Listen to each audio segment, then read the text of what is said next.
কিন্তু আমাকে জেনে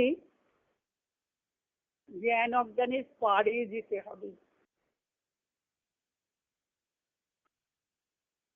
কিভাবে সেটা হবে?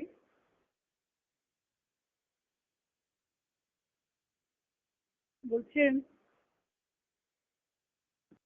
যত বিষয় লাভ করবে, নতুন নতুন বিষয় লাভের আকাঙ্ক্ষা বেড়ে যাবে। মধুকৈটব যখন বধ হলো প্রথম চরিত্রে, তখন সেখানে মহর্ষি মেধস সুরতকে কি বলেছিলেন?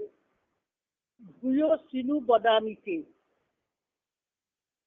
প্রথম চরিত্রে মধুকৈটব বধ হলো, বিষ্ণুর করণে থেকে মলদ্ভূত হয়ে তাকে বধ করা হলো।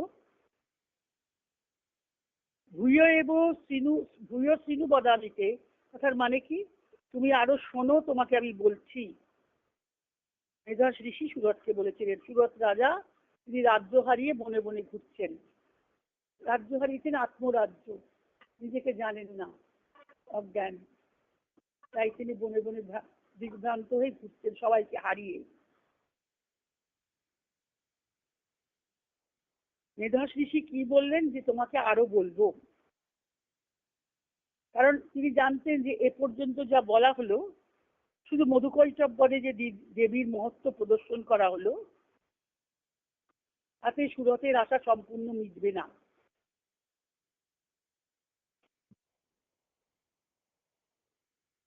কারণ আমাদের যে জীবত্ব আমাদের মধ্যে আছে, জীবত্বের যদি বিন্দুমাত্র অবশাই থাকে আমাদের মধ্যে, তাহলে আমাদের আশা পূর্ণ হয় না।